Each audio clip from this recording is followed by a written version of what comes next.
Donnie D is a legendary advertiser and marketing man.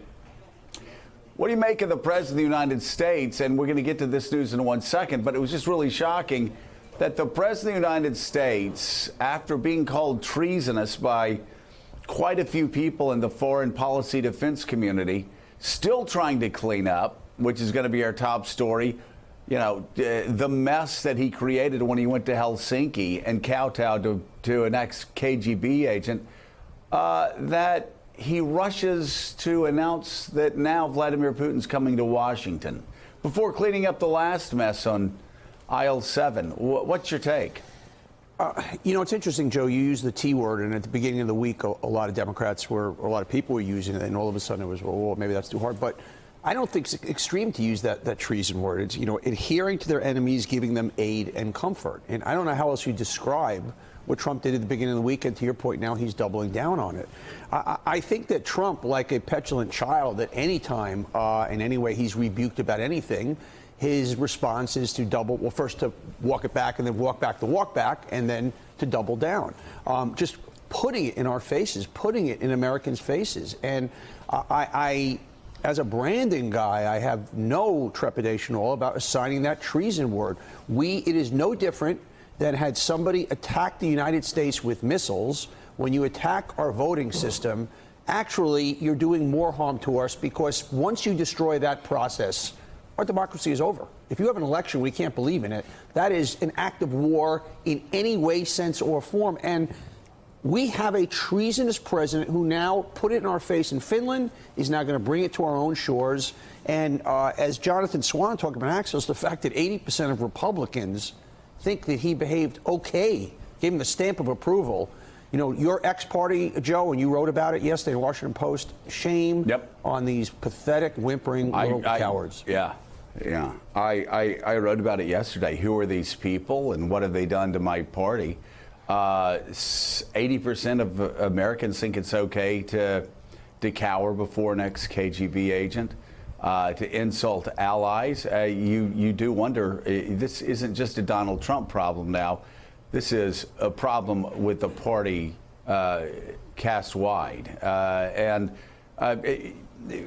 Really quickly, before we move on to the first script, John Heilemann, this is something that we really need to talk about, because I personally believe it changes not only the face of the Republican Party, but in the long run destroys the Republican Party.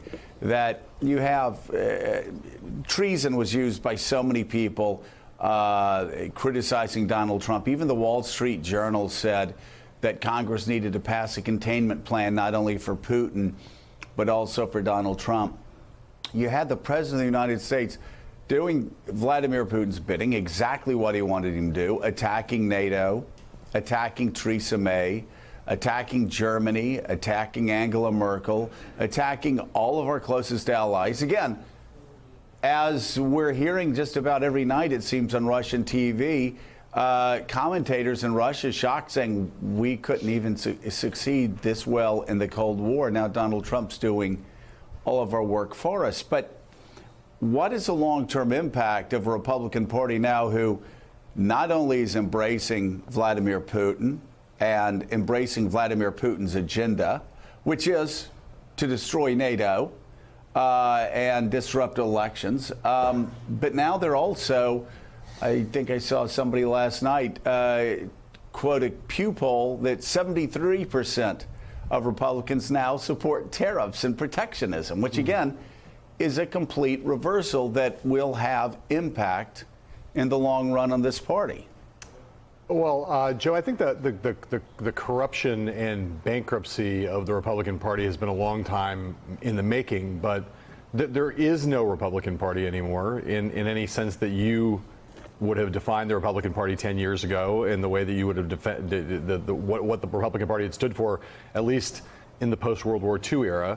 It has become the party of Donald Trump. And so in a thorough way, we've seen this not just in the polling, the startling polling in relation to how Republicans now have seen the performance of Donald Trump in Helsinki, presumably how they will see his invitation now of Vladimir Putin to come to Washington to give him the ultimate kind of rather than to chastise him, rather than to criticize him for Russia's role in meddling in the American election, he's giving him the ultimate kind of cherry on top of the sundae. This is the thing that a Russian president would want most of all to get, especially in this week. But John, as it goes to Republicans, yes.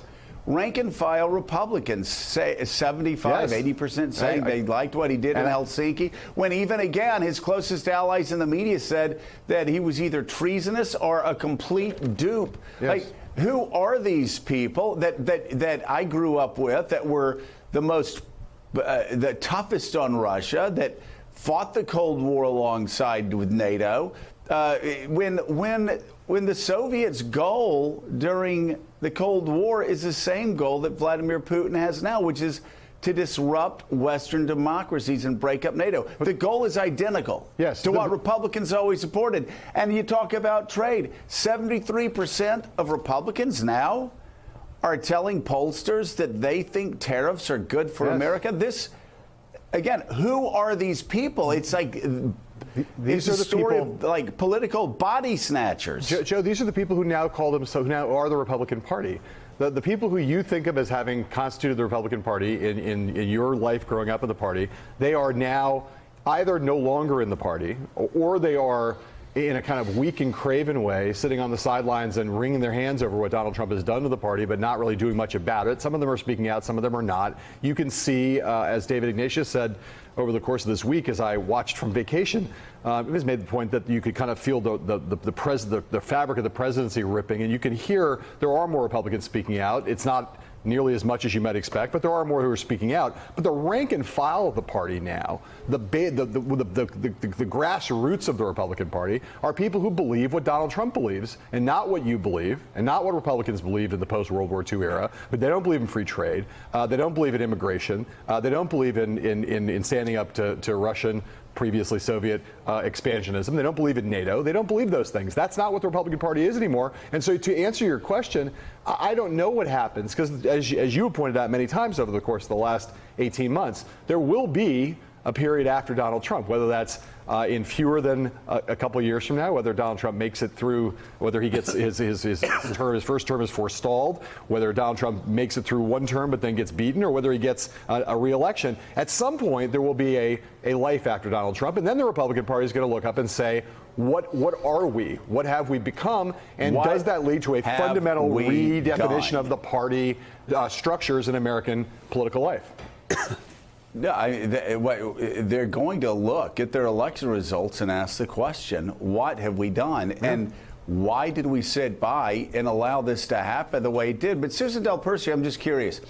You know, if you go to a Reagan dinner, a Lincoln Reagan dinner, used to just be Lincoln dinners where Republicans would every year, usually January, February, March, have their big fundraising dinner, invite in a speaker. But if you go to a Lincoln Reagan dinner now, you're talking to a rank and file, if you believe these polls, you're talking to a rank and file that no longer believe in free trade. Okay, so I guess what I said at Lincoln Reagan dinners about free trade, I couldn't say anymore if I were still a Republican. You talk about balancing the budgets and reducing the debt. Boy, one of the biggest expansions in deficits and debt spending in the history of our country, the history of the world, so I couldn't talk about that. You talk about standing up to an expansionist Russia, being tough, not leading from behind. You talk about your alliances with, NATO. I mean, these are the things that we talked about. That's right. For 50 years. Not me for 50 years, but at least for 2 decades. And you could go to every Reagan-Lincoln dinner across America, Lincoln-Reagan dinner across America, and you could say the same thing wherever you went, and you get the applause. Now, according to these polls, it's not a split. Now, 80% of Americans are fine with Donald Trump's kowtowing to an ex-KGB agent who wants to destroy our allies and wants to disrupt our elections. And they now, you look at this poll, they support tariffs. Like, what the hell what the hell? Who the hell are these people? What is wrong with these Republicans? Where has the party, not of my youth, but of my early 50s gone? It's gone, Joe, and it's really difficult. I was reading your column this morning, and I too said, like, where is my party? I don't recognize it. And I could have gone to a Lincoln Day dinner even a year ago or 2 years ago and heard those things. It has happened so quickly. Let's not forget, we did have strong Republicans running for president for 2016. Donald Trump did beat them, and but they were. But you know what? No, Jeb Bush is a certainly legitimate, strong candidate. Marco Rubio, you may not have agreed with their policies. However, they were strong Republicans, and they were beaten by the personality of Donald Trump at that point. The policies of Donald Trump are now what has defeated the Republican Party. And that is putting us in a very difficult situation. And personally, I think if we don't start to see Republican organizations setting up the field for 2020 to open it up for a conservative Republican to run, or just a principled Republican, I'll leave it at that, then we are going to see this party dive way deeper. And I'd just like to talk about the beginning of the segment.